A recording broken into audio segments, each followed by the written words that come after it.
हम सदियों से बातचीत करते रहे हैं, आज भी बातचीत जारी है, भविष्य में भी रहेगी। ये एक प्रयोग होगा। हो सकता है कि वो प्रयोग आपके गले उतरे कि ना उतरे, क्योंकि ये प्रयोग अब जो हो रहा है इसमें बड़े हिम्मतवर लोग चाहिए। और इस प्रयोग का संबंध अगर मैं इतिहास में आपको लेके जाऊं तो आपने जनक के बारे में सुना होगा, अष्टावक्र, उसकी गीता के बारे में पढ़ा होगा कि मुझे वो ज्ञान इतने समय में हो जाए कि मैं घोड़े पे बैठूं, उस बैठने से पहले मुझे ज्ञान हो जाए। तो ऐसे ज्ञान को आप प्राप्त अगर करना चाहते हैं आज के इस युग में, तो उसके लिए बहुत हिम्मत चाहिए। कहते हैं कि अगर कोई कड़वी गोली लेनी है तो उसको हम कैसे लेते हैं? किसी न किसी चीज़ में मिला के या किसी के द्वारा हम उसको निगल पाते हैं, यानी कि किसी न किसी चीज़ का सहारा चाहिए। लेकिन ये ऐसा ज्ञान है जो आपको बेसहारा करेगा। किसी सहारे की आवश्यकता और ज़रूरत नहीं रहेगी, स्वयं में आपको खड़ा होना पड़ेगा। और स्वयं में जब आपको खड़ा होना पड़ेगा, स्वयं के लिए जब खड़ा होना पड़ेगा, तो हिम्मत चाहिए। लेकिन अध्यात्म का जगत और विज्ञान का जगत दोनों द्वंद्व है। विज्ञान या वैज्ञानिक कहते हैं कि हम ठीक हैं, और जो धर्म से संबंधित हैं वो कहते हैं कि हम ठीक हैं। इसलिए बहुत कुछ विज्ञान ने जाना और बहुत कुछ अध्यात्म और धर्म वेता, जो धर्म से संबंधित लोग, उन्होंने काफ़ी कुछ जाना, पढ़ा, सुना। विज्ञान प्रयोगवादी है। अध्यात्म में दो चीज़ें हैं, एक मान्यता है और एक प्रयोग है। इसलिए मान्यता जो है वो ज़्यादा है और प्रयोगवादी कम है। तो इसलिए मान्यता से संबंधित संख्या ज़्यादा है और प्रयोग से संबंधित या प्रयोग करने की संख्या अध्यात्म में कम है। कहीं सत्संग जब होता है तो वहाँ भीड़ जुट जाती है, क्योंकि सुनना है, कुछ घंटे सुन के हम आ जाते हैं। लेकिन जहाँ करना पड़ता है, उस प्रयोग से गुजरने के लिए कम लोग पहुँच पाते हैं। लेकिन दो धाराएं रही हैं, मान्यता और प्रयोग। इसलिए पतंजलि प्रयोगवादी थे, बुद्ध भी प्रयोगवादी थे। जिन भी बुद्ध पुरुषों को आप देखेंगे वो प्रयोगवादी ही हैं सभी। लेकिन धीरे धीरे प्रयोग छूट जाते हैं और उन्हीं बुद्ध पुरुषों के अनुयायी मान्यता में उलझ जाते हैं। इसलिए इन दोनों विषयों पे आज हम थोड़ी सी चर्चा करेंगे कि मान्यताओं का संबंध किससे है, जिसको हम कर्मकांड कहते हैं। और कर्मकांड का संबंध किन चीज़ों से है? जो रीत और परिपाटी सदियों से चली आ रही है। लेकिन वो जो रीत और परिपाटी थी, उस विज्ञान का जो दृष्टिकोण था जब वो आरंभ हुई थी, वहाँ तक हमारी नज़र न जाके हम उन्हीं रीत परिपाटियों से संबंध स्थापित कर लेते हैं। और जो सदियों से रीत परिपाटी जो चली आ रही है, धीरे धीरे हम जैसे जैसे बड़े होते हैं तो हमारी भी मान्यताएं उन रीत परिपाटियों के प्रति, उन कर्म कांडों के प्रति आसक्त हो जाती है। और हमारी स्मृतियां भी जो गहरे से अतीत का जब भी कभी भी पहले जन्म रहा होगा, वहाँ से वो चीज़ें हमारी स्मृतियों में हैं और इस समय जब हम देखते हैं, जब हम जन्मते हैं, तो भी हम उन्हीं चीज़ों को पाते हैं। तो स्मृतियों में, अतीत के जन्मों की स्मृतियों में वही मान्यताएं हैं, वही विश्वास हैं। और फिर जब हम इस जन्म में आते हैं तो फिर वही मान्यताएं, विश्वास फिर और गहरे हो जाते हैं और वो नहीं टूटते। और जब तक वो नहीं टूटेंगे तब तक हम ज्ञानपूर्ण नहीं होंगे। इसलिए अब मैं कहूँ कि आप मूर्तियों की पूजा ना करें, मैं कहूँ कि आप जो हवन यज्ञ चल रहे हैं वो ना करें, मैं कहूँ कि किसी इष्ट देव की आप पूजा क्यों करते हैं, किस लिए करते हैं, वो ना करें, या मैं कहूँ कि आप किस ध्यान विधि को करते हैं उसकी कोई ज़रूरत और आवश्यकता नहीं है, उसको छोड़ दें। कोई मंत्र है, उस मंत्र की आवश्यकता नहीं है, उसको छोड़ दें। तो आप सोचेंगे कि ये सब क्या हो रहा है। और केवल 3 घंटे के अंदर ही उस ज्ञान के बीज का प्रफुटन आपके भीतर हो सकेगा। इसलिए मान्यताएं और विश्वास हमारे बहुत गहरे स्मृतियों में, चित्त में बसे हुए हैं। वो कैसे टूटेंगे, कैसे छूटेंगे, कैसे हम उससे विदाई लेंगे। अब ये बातें तो आप जहाँ भी जाएंगे वहाँ सब सुनने को मिलता है कि इससे कुछ नहीं होगा, लेकिन ना मूर्ति छूटती है, ना मंत्र छूटता है, ना कोई रीत परिपाटी कर्मकांड छूटते हैं, वो छूटते ही नहीं। और हमारी मान्यता और विश्वास उसके प्रति इतना इतना गहरा है कि अगर भूले से कई बार हम नहीं कर पाते तो हमें इतना और डर लगता है कि कहीं कुछ गड़बड़ ना हो जाए। आज ये कैसे छूट गया, आज मेरे से जोत लगानी कैसे छूट गई, आज मेरा मंत्र कैसे छूट गया।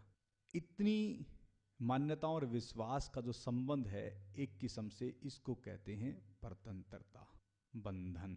और जब तक बंधनों में जीवन है तब तक मुक्त कैसे, ज्ञानपूर्ण कैसे। तो इसलिए अब ये सब चीजें कैसे छूटेंगी, कैसे गिरेंगी। इसलिए अध्यात्म का पहला पड़ाव, आरंभ और उसमें गति तब होती है जब ये सब चीजें छूट जाती हैं। मैं ये नहीं कहूँगा कि आप छोड़ दें, छूट जाए। इसलिए मैं बार बार कहता हूँ कि छोड़ने में कष्ट होता है, छूट जाए उसमें कोई कष्ट ना कोई पीड़ा होती है। इसलिए वो छूट कैसे जाए, उस छूटने की प्रक्रिया का प्रोसेस, 4 स्तंभ हैं अध्यात्म के। मैंने 2 चीज़ें बताई, मान्यता और प्रयोग, लेकिन इन्हीं में 4 स्तंभ हैं जिसको ज्ञान योग कहते हैं, जिसको ध्यान योग कहते हैं, जिसको कर्म योग कहते हैं, फिर भक्ति योग कहते हैं। अभी जो हम ज्ञान के संबंध में जो चर्चा करेंगे तो हम ज्ञान मार्ग के द्वारा भी उपलब्ध हो सकते हैं, ध्यान योग के द्वारा भी उपलब्ध हो सकते हैं, भक्ति योग के द्वारा भी उपलब्ध हो सकते हैं, कर्म योग के द्वारा भी उपलब्ध हो सकते हैं। लेकिन इन चारों स्तंभ का आधार अध्यात्म है। लेकिन आज अब इस समय हो सकता है कि ये चारों स्तंभ भी गिर जाएं, और गिरने ही चाहिए, क्योंकि विधि एक जगह ले जाने तक होती है। कोई भी विधि आप करते हैं वो एक जगह ले जाने तक होती है कि आपका ज्ञान, आपकी समझ विकसित हो जाए। कि आपने सुना होगा कि आत्मा होती है और आपने उस आत्मा पे विश्वास और मान्यता दृढ़ कर ली कि हाँ आत्मा होती है। फिर आपने सुना होगा कि ईश्वर परमात्मा होता है और आपने मान्यता और विश्वास कर लिया कि ईश्वर होता है। ना आत्मा का अनुभव हुआ, ना परमात्मा का जानना हुआ, लेकिन एक मान्यता और एक विश्वास हुआ कि हाँ होता है। ऐसे विश्वास आत्मा से संबंधित भी हैं और परमात्मा से संबंधित भी हैं। लेकिन अब आप देखें थोड़ा सा दृष्टि खोल के, और जो महत्वपूर्ण बात है अब उसको भीतर तक जाने दें। मैंने कहा कि 2 आधार हैं, अध्यात्म के भी और विज्ञान के भी। और वो 2 आधार हैं, उसका संबंध है चारों तरफ जो दिख रहा है हिस्सा, इसको हम कहते हैं प्रकृति। जो दिख रहा है, सबको पता कि हाँ प्रकृति है, आपके चारों तरफ प्रकृति है। इस प्रकृति में पूरे नक्षत्र, चांद, तारे, पृथ्वी, 5 तत्व, हमारा होना, हम भी उसी का हिस्सा हैं, हम भी उसी प्रकृति से जन्मे हैं। इसलिए एक तरफ प्रकृति है और एक तरफ जीवन है, 2 ही चीजें हैं। यानी कि इस प्रकृति में, जिसको हम कहते हैं कि एक तो स्थूल प्रकृति है, एक सजीव और जीवंत प्रकृति का हिस्सा है, जिसमें जीवन है, जिसमें जीव जंतु हैं, पशु पक्षी हैं और हम हैं। अब अगर हम जीवन के पड़ाव को देखेंगे तो पशु पक्षी जैसे हैं वैसे हैं और प्रकृति जैसी है वैसी है। इसलिए आपने ये भी सुना होगा कि आत्मा शाश्वत है और परमात्मा शाश्वत है और प्रकृति भी शाश्वत है, वो कभी ना मिटती है ना कभी खत्म होती है। इसलिए तीन शक्तियों का संबंध, और वो तीन शक्तियों का संबंध हम सुनते आए हैं, लेकिन अब मैं दो आधार की बात कर रहा हूं कि एक प्रकृति है और एक जीवन है। अब आप देखें थोड़ा सा, पशु पक्षी जैसे हैं वैसे हैं, प्रकृति जैसी वैसी है। इस पूरी प्रकृति से इस मानव को हटा दें, यानी कि इस पृथ्वी से इस मानव को हटा दें, मानव नहीं है तो फिर जैसा है वैसा है। थोड़ा गहरे में जाएं, एक बार थोड़ी देर के लिए आंख बंद करें और इस विचार में जाएं कि प्रकृति जैसी है वैसी है लेकिन मानव नहीं है इस पृथ्वी पे। तो थोड़ा देखें, एक बार इस पृथ्वी के बारे में विचार करें। आप गहरे में गए और आपने पूरी प्रकृति को देखा और आपने महसूस किया कि इस प्रकृति में मानव नहीं है और सब है। अब देखें कि इस प्रकृति में मानव आ गया, मनुष्य आ गया, मानव उत्पन्न हो गया, मानव का जन्म हो गया। अब इस मानव के आते ही दो चीजें प्रकट हुई, एक विज्ञान और एक अध्यात्म। यानी कि मानव ने प्रकृति की हेल्प से, मदद से, जो भी आज इस पूरी पृथ्वी पे चारों तरफ आप देख रहे हैं, ये मकान या जो बड़ी बड़ी बिल्डिंगें देख रहे हैं या जो भी कुछ आप देख रहे हैं, वो इस मानव की देन है। किसकी देन है? इस मानव की देन है। बड़े बड़े जो भी हम विज्ञान की जो भी चारों तरफ जो चकाचौंध दो देख रहे हैं, उसका जन्म कहाँ से हुआ है? जैसे मैं बार बार एक बात कहता हूँ कि क्रोध का जन्म कहाँ से होता है, तो आप पाते हैं कि हाँ भीतर से होता है। मैं कहता हूँ कि प्रेम का जन्म कहाँ से होता, आप कहते हैं कि भीतर से होता है। ऐसे ही विज्ञान का जन्म भी कहाँ से होता है, यानी कि चारों तरफ जो निर्माण हुआ है वो किसकी मदद से, यानी कि प्रकृति की, यानी कि पांच तत्वों से जो निर्मित जो पृथ्वी है, इन्हीं के तत्व खनिज पदार्थों से ये पूरी की पूरी जो व्यवस्था वो सब कहाँ से जन्मी है? मानव से, मनुष्य से। यानी कि जिस गद्दे पे हम बैठे हैं, जिस सीट पे हम बैठे हैं, जो मेटल से बनी है या फॉर्म बनी है, ये सब इसी प्रकृति का हिस्सा है। लेकिन बनाने वाला कौन है? ये मानव के द्वारा प्रकृति की मदद से ये चीज का निर्माण हुआ है। आज जो माइक है, जो मैं बोल रहा हूँ, इस माइक का भी संबंध उसी से है। तो ऐसे समझें कि विज्ञान का जन्म दाता कौन? उसका जन्म कहाँ से हुआ?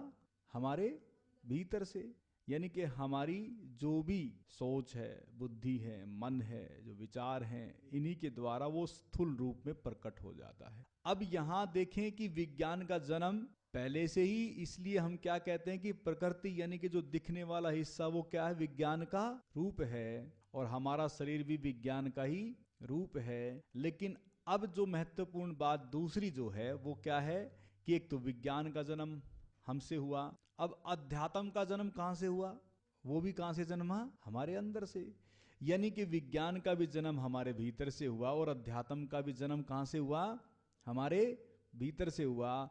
इसलिए आज जो भी अध्यात्म से जो संबंधित जो भी चीज हैं, वो कर्म कांड हैं या विश्वास है या मान्यताएं हैं, वो कहां से जन्मी है? सब कहां से जन्मी है? ऐसे तो कोई प्रकट नहीं हुआ सब कुछ। यानी कि जो रीत परिपाटी जो वो कहां से जन्मी है? सब हमारे भीतर से जन्मी है। इसलिए हमारी ही देन है और हम ही उसमें उलझ गए हैं। इसलिए विज्ञान किसकी देन है? मनुष्य की देन है। लेकिन आज विज्ञान और वैज्ञानिक भी और मानव भी उलझ गए हैं, क्योंकि जो भी साजो सामग्री तैयार की है विज्ञान ने, वो किसके काम आ रही है? पशु पक्षियों को थोड़ी ना मारते हैं। क्या करते हैं वो लोग? किसके ऊपर इस्तेमाल हो रहा है वो सब? आज सब एक दूसरे के ऊपर उसका इस्तेमाल हो रहा है। यानी कि विज्ञान ने जो चीज दी, विज्ञान और वैज्ञानिक और मानव के लिए जो चीज निर्मित हुई, आज वो भी उसमें उलझ गया। और जो अध्यात्म किसके कहां से प्रकट हुआ था? वो भी हमारे भीतर से प्रकट हुआ था। और आज हमारे भीतर से जो प्रकट हुई चीज, वो आज या अतीत में जहां भी रही, तो अतीत में भी कौन थे, अतीत में भी कौन था, यानी कि मेरा ही अस्तित्व था, मैं ही था। अब इस मैं को समझना, ध्यान देना, अपने रूपरेखा और अपने स्वरूप को नहीं देखना, यानी कि अतीत में भी मैं मौजूद था किसी न किसी रूप में, किसी न किसी मेरा अस्तित्व था। अब वो जो अतीत में था तो वहां से ही वो सब चीजें चली आ रही हैं, रीत परिपाटी कर्म कांड जो भी हैं, जिस रूप में भी हैं, वो सब वहां से चली आ रहे हैं। तो वो सब किसकी देन है, कहां से सब निर्मित हुआ, मुझसे निर्मित हुआ। ऐसे विज्ञान मुझसे निर्मित हुआ। अब दो चीजें हैं, यानी कि एक जगह से अध्यात्म जन्मता और एक जगह से विज्ञान जन्मता है। अब जो भी गीता, जैसे गीता हम पढ़ते हैं, भगवान श्री कृष्ण की गीता पढ़ते हैं, वो गीता भी कहां से जन्मी, जैन सूत्र भगवान महावीर का, वो कहां से जन्मा, कुरान कहां से जन्मी, बाइबल कहां से जन्मी, यानी कि उसकी देन वो कौन, यानी कि मानव इंसान। अब हम उसको विशेष कहें, स्पेशल कहें, ये तो हमारी एक मान्यता और एक विश्वास हो गया कि जो इस तरह के वक्तव्य या इस तरह की जो बातचीत करता है वो बहुत विशेष होता है, स्पेशल होता है, यानी कि वो तो कोई अलग ही विभूति होती है। ये सब क्या है, विश्वास हैं, मान्यताएं हमारी बन चुकी हैं। और वो सब चीज़ें अगर देखा जाए तो कहाँ से निकला, सब दोनों चीज़ें कहाँ से निकली है, हमारे भीतर से निकली है। अब मैं कहूँ कि ये जो बातचीत मैं अब बोल रहा हूँ, जो आप सुन रहे हैं, ये भी कहाँ से निकल रहा है, सब ये भी कहाँ से निकल रहा है, अंदर से निकल रहा है। अब हम कहते हैं कि मंत्र में शक्ति है, उस मंत्र की शक्ति को बताने वाला कौन है, हम ही बता रहे हैं। फिर कहते हैं कि हमने जो ग्रंथ पढ़े हैं उन ग्रंथों में सब कुछ है, वो ग्रंथ पहले तो किसने बताए, या फिर हम कहते हैं कि ग्रंथों में सब कुछ है, वो कौन बता रहा है, वो भी हमारे से ही सब प्रकट हुआ है। अब इसको ऐसे समझ लें कि धीरे धीरे धीरे धीरे अगर इस छोटी सी समझ को अगर विकसित करते हैं तो कहते हैं कि आत्मा है, परमात्मा है। ये वक्तव्य, ये बातचीत कहां से आई, कहां से प्रकट हुआ। एक व्यक्ति कहता है कि आत्मा और परमात्मा नहीं है, ये कहां से प्रकट हुआ। एक व्यक्ति कहता है कि आत्मा परमात्मा है, वो कहां से प्रकट हुआ, वो भी अंदर से। यानी कि नहीं भी हमारे भीतर से प्रकट हुआ और है भी हमारे भीतर से प्रकट हुआ। तो इसलिए जो नहीं कहने वाले हैं उनका भी एक विश्वास है, और जो हाँ कहने वाले हैं उनका भी एक विश्वास है।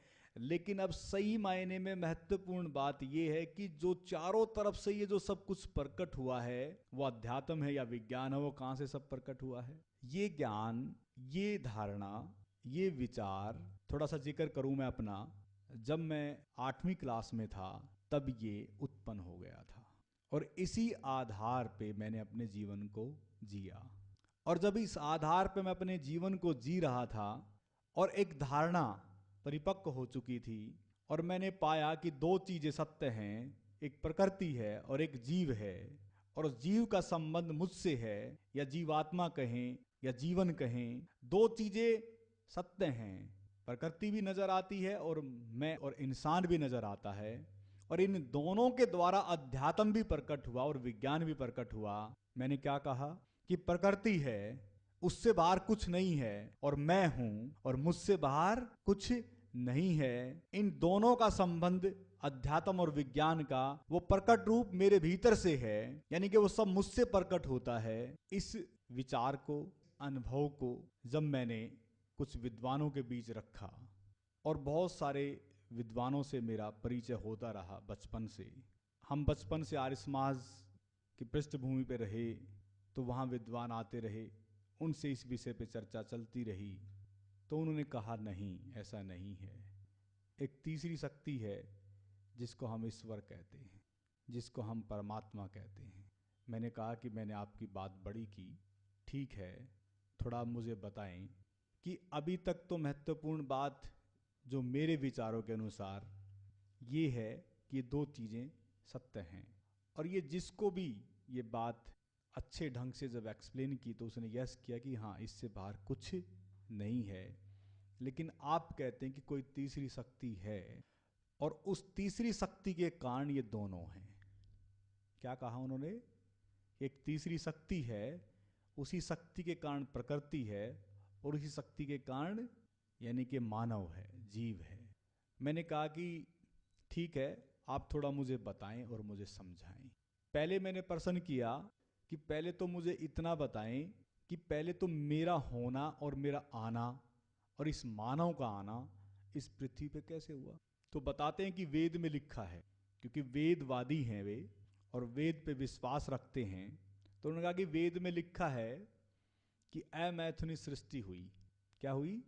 अमैथुनी सृष्टि का जन्म हुआ। मैंने कहा कि वो कहाँ हुआ, कोई जगह, कोई ऐसा पॉइंट पृथ्वी पे। तो उन्होंने बताया कि तिब्बत की भूमि के आसपास अमैथुनी सृष्टि हुई। फिर मैंने कहा कि अमैथुनी सृष्टि का मतलब संबंध क्या, कि जो मानव है, इंसान है, उसका जन्म हुआ। कैसे हुआ जन्म? क्या आसमान में से ऐसे प्रकट हो गए, ऐसे डाल दिए, बोले कि लो चलो? बोले कि नहीं नहीं, ऐसे नहीं, यानी कि मिट्टी से जन्मे। क्या कहा उन्होंने, क्या बताया? हो सकता आपको पता भी हो, लेकिन फिर भी मैं इशारा कर रहा हूं। उन्होंने कहा कि मिट्टी से जन्मे। कि मिट्टी से कैसे जन्मे? बोले कि बस मिट्टी में अमैथुनी सृष्टि हुई और वो जन्मे। क्या छोटे बच्चे के रूप में जन्मे? बोले कि नहीं, छोटे बच्चे के रूप में नहीं जन्मे, जवान, बिल्कुल जवान जन्मे। थोड़ा समझें, यानी कि उन्होंने क्या इशारा किया कि जवान जन्मे। अब जवान जन्मे तो पहली चीज तो अब थोड़ा सा आप देखते जाएं कि वेद और सृष्टि का जो आधार है और मानव की उत्पत्ति और उत्पन्न का जो आधार है, उन्होंने बताया कि जवान जन्मे।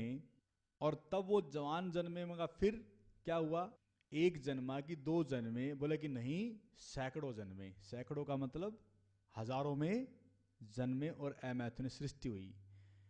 चलो मगर पहली बात तो मुझे विश्वास नहीं है, लेकिन फिर भी आप अगर कहते हैं तो मैं पूछना चाहूंगा कि क्या आज भी वो कहीं जन्म रहे होंगे अब भी? बोले नहीं नहीं, एक बार ही जन्मते हैं और एक बार ही अमैथुनी सृष्टि होती है। तो मैंने कहा कि कैसे हो सकता है ऐसे? उन्होंने कहा कि जैसे बारिश के टाइम और बारिश के समय केंचुए मिट्टी से बाहर निकल आते हैं। उन्होंने उदाहरण दिया। मैंने कहा कि वो तो जब हर साल निकलते हैं, इसका मतलब तो हर साल बारिश के समय वहाँ भी कहीं ना कहीं फैक्ट्री जारी होगी। तो बोले कि नहीं नहीं, ऐसा नहीं है। तो फिर आगे जैसे जैसे बात बढ़ी तो मैंने कहा कि चलो मैंने मान लिया, ठीक है, आप जो कहते हैं कि ठीक है ऐसा हुआ होगा, और चलो जन्म गए, जवान जन्म गए। और अब मुझे थोड़ा सा बताएं कि ये सब बातें जो आप बता रहे हैं मुझे, ये फिर किसने बताई? वो बोले कि उन्हीं में से 4 व्यक्ति हुए और उन्हीं व्यक्तियों के द्वारा ये सब बताया गया। मगर उन चारों के नाम याद हैं? पता है आप लोगों को? उन्होंने कहा कि हाँ। अब पहले तो यही प्रश्न उठता है कि उनके नाम उस समय किसने रख दिए? आदित्य, अंगिरा ऋषि हुए हैं जो वेदों में नाम भी हैं, तो कहे कि वो उनके नाम हैं। और वो 4 ऋषियों के नाम जो वेदों में हैं, वो अमैथुनी के समय उन चारों के द्वारा ये सब बातें बताई गई। मैंने कहा कि भाई वो 4 ही, और उन चारों के द्वारा ही क्यों? जब सैकड़ों जन्मे थे तो वो 4 ही क्यों? तो बोले कि नहीं नहीं, आप समझो, वो विशेष थे। क्या थे वो? बोले कि स्पेशल थे। मैंने कहा कि स्पेशल थे, विशेष थे तो इंसान? वो बोले कि हाँ थे इंसान, बस वो विशेष थे। मैं चलो ठीक है, मैंने भी स्वीकार कर लिया कि चलो विशेष थे। कहते हैं कि जो आज हम वेद जो पढ़ रहे हैं वो उन्हीं 4 ऋषियों के द्वारा प्रकट हुए। थोड़ा ध्यान देंगे अब। मैंने कहा कि इसका मतलब तो ये हुआ कि जो वो मानव थे, जो इंसान, जो अमैथुनी सृष्टि जो जन्मी, उनमें जो 4 विशेष जो ऋषि रहे, या वो ऋषि या मानव कहूं मैं? बोले कि हाँ मानव थे, ऐसे ही थे जैसे हम थे। तो उनके द्वारा वेद प्रकट हुए। मां कैसे प्रकट हुए? बोला कि मुखारविंद से वो प्रकट हुए, लिखे नहीं गए। क्या कहते हैं? वो लिखे नहीं गए, वो उनके मुखारविंद से प्रकट हुए। मां वो कैसे प्रकट हुए? वो तो अमैथुनी सृष्टि जन्मे, जैसे नॉर्मल थे, इंसान थे, तो उनके अंदर से सब कुछ कैसे प्रकट हुआ? बोला कि नहीं, विशेष कृपा हुई। किसकी? किसकी विशेष कृपा हुई? बोले कि ईश्वर की उन पे विशेष कृपा हुई और वो अलौकिक हुए, वो प्रकाशित हुए। और अलौकिक और प्रकाशित जब हुए तो उनके अंदर से वाणी फूटने लगी। और वो जो वाणी थी वो प्रभु की वाणी थी, न कि वो उन ऋषियों की वाणी थी। ऋषि माध्यम बने। ध्यान दें, थोड़ा सा महत्वपूर्ण बात है। यानी कि वो ऋषि माध्यम बने उस ईश्वर की वाणी को प्रकट करने में, इसलिए वो अलौकिक और प्रकाशित हुए। और फिर कहते हैं कि उनके भीतर से वेद वाक्य महावाक्य प्रफुटित हुए, वो प्रकट हुए, और फिर वो सदियों से चलते रहे, एक दूसरे को वो सुनाते रहे। जो वो सैकड़ों जो जन्मे थे उनको वो सुनाते रहे, सुनाते रहे, सुनाते रहे। उसमें ही ईश्वरीय ज्ञान था, आत्मा का ज्ञान था, प्रकृति का ज्ञान था, जीवात्मा का ज्ञान था, जीवन का ज्ञान था। वो सब ज्ञान वहाँ से प्रकट होता रहा। मैंने कहा कि बिल्कुल ठीक है, मैंने चलो स्वीकार किया, आपकी बात बिल्कुल ठीक है, लेकिन मुझे बस एक चीज़ बताओ कि वो जो प्रकट हुआ जिसके भीतर से, चलो आपने कहा कि परमात्मा की वाणी थी या वो प्रकाश था या जो भी था, क्या वो आज और अब इस समय प्रकट नहीं हो सकता? थोड़ा ध्यान दें, क्या कहा गया उस समय? क्या वो उस समय वो विशेष थे, उनके भीतर वो प्रकट हुआ, क्या वो आज और अब इस समय किसी के भीतर प्रकट नहीं हो सकता? बोले कि नहीं, एक बार ही परमात्मा की वाणी प्रकट होती है सृष्टि के आरंभ में, और अब वो किसी के भीतर प्रकट नहीं हो सकती। मैंने कहा कि चलो ठीक है, ये भी मैंने स्वीकार कर लिया, लेकिन बस मैं एक बात पे आऊंगा, और वो एक बात का मुझे जवाब चाहिए कि जो वो ऋषि थे कौन वास्तव में? थे तो इंसान। उन्होंने कहा कि हाँ। तो इसका मतलब ये हुआ कि मानव के भीतर से प्रकट हुआ।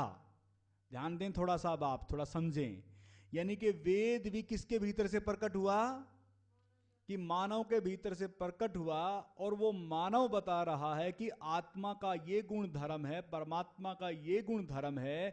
यानी कि वो बता रहा है कि परमात्मा ऐसा ऐसा है और आत्मा ऐसी ऐसी है। वो बता रहा है कि ये सब चीजें ऐसी ऐसी हैं, उनके गुण धर्म और उनकी व्याख्या वो कर रहा है। यानी कि फिर भी घूम फिर के बात कहां पहुंची? कहां पहुंचे? कहां आना पड़ा आपको? यानी कि वो जो भी बता रहे हैं कि ईश्वर ऐसा है, परमात्मा ऐसा है, वो कहां से सब प्रकट हुआ? आत्मा ऐसी है, वो कहां से सब प्रकट हुआ? मनुष्य के भीतर से। यानी कि इसका मतलब इंसान बता रहा है कि परमात्मा ऐसा ऐसा है। और अब मैं कहूंगा कि वो जो तीसरी शक्ति, ध्यान दें थोड़ा सा, वो जो तीसरी शक्ति के बारे में किसने बताया? वो तीसरी शक्ति कौन बता रहा है? मानव के भीतर से वो तीसरी शक्ति भी प्रकट हुई कि ऐसा ऐसा ईश्वर है, ऐसा ऐसा परमात्मा है। इसका मतलब उस ईश्वर की व्याख्या कौन कर रहा है? हम मानव। और हम कह रहे हैं कि ईश्वर ने सब बनाया। हम क्या कहते हैं? कि ईश्वर ने सब बनाया, परमात्मा ने सब बनाया। अब मैं कहता हूं कि ईश्वर ने सब बनाया, ये बात कहां से प्रकट हुई? ये कौन बता रहा है? कहां से प्रकट हुई? यानी कि ईश्वर ने सब बनाया, ये बात भी हमारे भीतर से प्रकट हो रही है। परमात्मा के द्वारा सब बना, ये बात हमारे भीतर से प्रकट हो रही है। यानी कि वो करता है, वो धरता है, वो जन्मदाता, वो मृत्युदाता है, वो काल है। ये सब चीजें कहां से प्रकट हो रही हैं?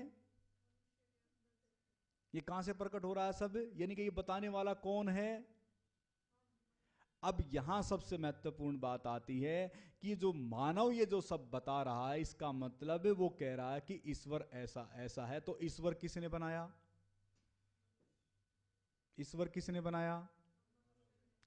यानी कि मानव ने ईश्वर को बनाया, और हम क्या कहते आए हैं? कि ईश्वर ने हमें बनाया। लेकिन अगर देखा जाए तो किसने ईश्वर को बनाया?